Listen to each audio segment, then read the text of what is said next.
And that lets you save. Who cares? True Form Life. Green look on.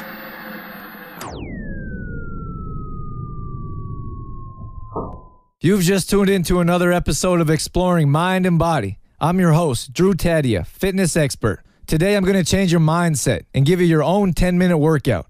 I'm going to tell you about failure and how it's not so negative. And we're also going to go over the importance of a food journal. All that and so much more coming up on... This is Exploring Mind and Body with True Form's Drew Tadia, fitness expert on 96.5 CKFM. This segment brought to you by Shoppers Drug Mart. I'm sure we've all heard a couple different quotes like, money doesn't buy happiness, or maybe, without our health, we have nothing. But time and time again, we put our health last. You can bet we put money first because we go to work every day, but we certainly don't work out every day. Think about it. What's really important? If you had all the money in the world, how enjoyable would it be if you were laying in a hospital bed? What about your children? What if they had billions of dollars, but were too stressed out, day in and day out, about your health to enjoy it? Right now, I'm going to change your mindset. I'm going to tell you how quick and easy it is for you and anyone else to improve on a number of things in only minutes a day. Boost your metabolism, feel better, gain energy instantly, and burn fat. I can't stress enough how the old way of thinking that we need hours a day in the gym to get results is wrong. It just isn't true. We don't need a gym pass. We don't need to be a member. We don't need a strict regimen to follow every hour of every day. People go to gyms for different reasons. They may not know another way to reach their goals. They may like the atmosphere, or they may like to throw around heavy weights. There's nothing wrong with any of those things. Then there's fitness classes. People go to them because they should be enjoyable. They get to work out with their friends and socialize before and after class, and sometimes during. There's nothing wrong with either of those options or the many other ones. What I'm getting at, you don't need anything but yourself. What you do need, and pay close attention, because what I'm about to tell you is more important than anything else you're going to hear. We need to get up and do something. We need to stop making excuses. We need to stop putting ourselves last and our health last. The most important thing we can do in the fitness world is make habits. We do it with everything else in our lives. We sit in the same chair when watching TV. We sit in the same place at the breakfast table. And we sleep on the same side of the bed. We are creatures of habit. I give this advice all the time. It doesn't matter what you do when you first get going or trying to get back into things. We need to form a habit. So do whatever you're doing at the same time of day. Once you do it for a while, you won't think about it anymore. It becomes natural. If you want to start working out, pick days. Do it every day on those days at the same time. Most people worry about what exercises they'll do, what program they should be on, what equipment they'll use. The list goes on. I'm telling you, that's the last thing you should be worried about until you form a habit. Once you form a habit, it's time to move on. This one right here may be hard to believe for those with the old mindset. You can get a great workout in only 10 minutes a day. Now, I'm not selling anything here. I don't have a 10-minute-a-day product that guarantees you'll burn body fat if you buy my machine. I don't have a machine. But I'm going to tell you, you can get results if you follow along with what I'm about to explain. Pick 3 exercises that covers your whole body so you can get a full body workout. Let's go with any form of sit-ups or ab exercises, squats and push-ups, to be as basic as possible for my explanation. You don't need a large area. You don't need any equipment. And in this scenario, I've even picked the exercises for you. So here's our program, a very simple program you don't need to pay $50 to $100 for, nor a gym membership. You're going to do 15 to 20 squats. That's it. Push-ups till failure, on your knees or on your toes. It won't matter for now. Then you're going to do sit-ups for 30 to 60 seconds. You're going to go from one station to the next without rest until you've done every exercise once. Allow yourself a short break, no more than 30 seconds after the 3 exercises, maybe to catch your breath or for a sip of water. Then you're back at it. You're going to repeat this circuit either 3 times or when the 10-minute mark hits. If you're just getting started, this will take you closer to 5 minutes, which is perfectly fine. Remember our most important rule. Form your habit before you worry about anything else like how many reps you're doing or how long your workout is. This short workout will give you all the things I've listed above. You're going to get your heart rate going in a healthy way, which will bring along many good things. Those feel-good endorphins will be flowing. You're going to have more energy. You're going to feel better about yourself. And finally, once you stick to this on a consistent basis, you're going to see physical results. So kick those excuses to the side. No time is no longer an option. Take 10 minutes out of your day for yourself, for your health. Feel better about yourself and work towards those results you've always wanted. This segment brought to you by Health Street. Time now for Real People, Real Results.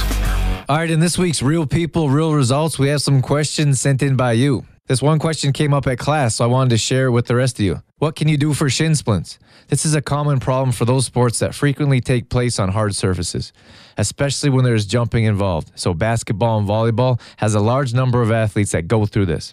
Then, of course, there's track athletes, which is pretty much all they do is run on hard surfaces. Even those rubbery tracks with enough running can cause shin splints, although the softer track does help. First of all, let me tell you what shin splints are. The pain comes from the muscle actually tearing away from the bone. Not a pretty mental picture, I know. There are different degrees of shin splints. If you don't do anything about them when they first arrive, they can get extreme as to where it's hard to walk. But usually you run into a mild form, which means they're only painful when you run, cut, or jump on the floor. The worst thing you can do is nothing. With any injury, you need to strengthen. This is important, so remember this.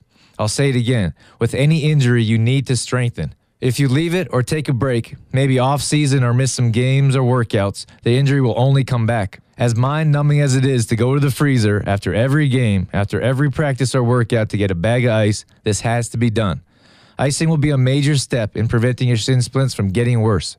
Icing causes blood vessels to rush to the area, bringing circulation along with it. We need to ice.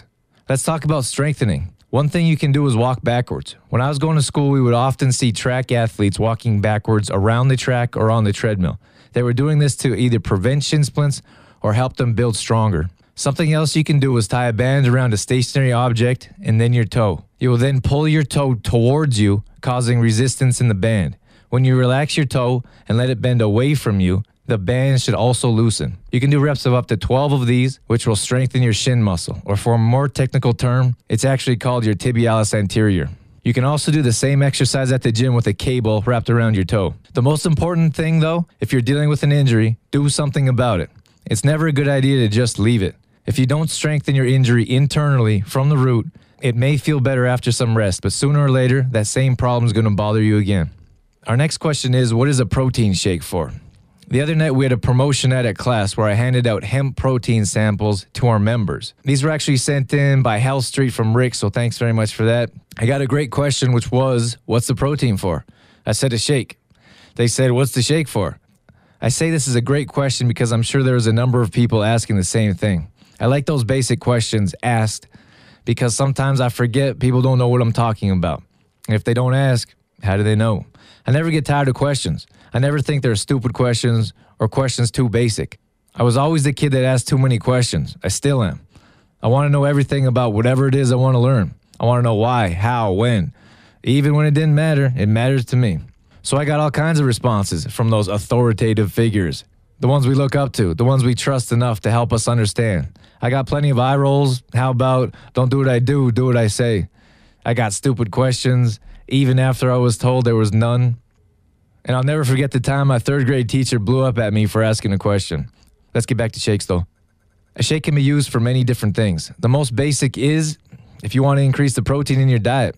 Many of us, especially those in the weightlifting world, try to get as much protein as possible. So they use protein shakes for an easy way to drink down some extra protein.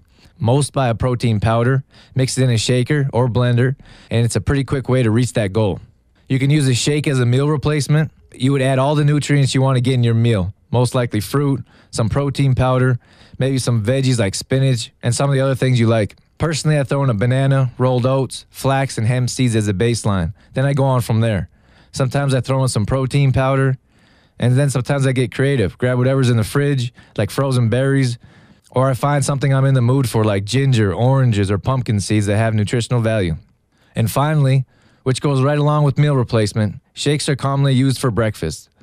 A lot of people don't like to eat breakfast, can't stomach it, or don't have an appetite in the morning. A good way to counter these is a drink. If you make a delicious, healthy shake, most don't have a problem drinking their nutrients in the morning. This really is a great way to get that metabolism going and start the day off right with some nutrients in your body. Trueform is working on some exciting news about shakes, which will be publicly shared in a couple weeks, so stay tuned for that. That was Real People, Real Results. Now, back to the show. Trueform Life. This segment brought to you by Riviera Massage and Day Spa. In this segment, we're going to talk about failure. The dreaded word failure, cousins to self-doubt, disappointment, and low self-esteem, to name a few. We've put such a negative connotation on the word, it's hard to think of anything else but. Since we were children, we were taught that failure is a bad word. We failed because we lost the game. We failed because we got a bad grade. We failed because we let our parents down. The word's origin in Latin means untrue or deceived. How did we change the meaning to what we perceive of the word now? I think we've been deceived by being led to believe that failure can't be a positive thing. In the gym and in life, failure gives you a baseline or a starting point. If you don't fail, you don't know where to build from, and you won't know how far you can go. Everybody has to start somewhere. We need to know where to start and how far we can be pushed if we're going to succeed. Many times we put a label on 12 to 15 reps. So your mind thinks your muscles are tired when you reach 12 to 15 reps, not knowing your body can do more. You fool yourself into thinking you can't do any more weight, reps, or minutes of cardio. That's why elite professionals hire personal trainers to push them to their optimum level. If you're able to control your mind, you will be able to push past your old failures and make new ones. Every professional has a skilled trainer behind the scenes. Professional athletes, celebrities, even trainers themselves.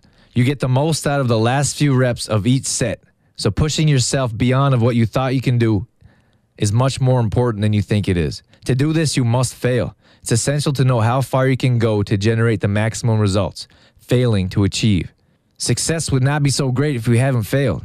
It's what makes the long journey worthwhile. Failure is why success is what it is. Failure is the reason we feel like a winner, have increased self-esteem, and feel a sense of accomplishment. Without failure, there's no success. Confucius said, our greatest glory is not in never falling, but in rising every time we fall. Don't fear failure. Embrace it. Change the way you think, and it won't be so scary. Who knows how far you'll go? True Form Life. This segment brought to you by CLC Fitness Center. All right, in this segment, we're going to talk about a food journal. I recommend that anyone who wants to make a serious lifestyle change health-wise needs to start a food journal. It's important to record what's going in your body for many reasons. Let's go over a few. Accountability is the number one reason we need to start a food journal. I hear it all the time. Some people need that accountability, not only from someone else, but from themselves. When you know you're going to have to write that chocolate bar down in your food journal or a couple slices of pizza, people tell me themselves they're more likely to choose a better option. We have this terrible or wonderful thing called a conscience that doesn't let us get away from the things we should or shouldn't be doing.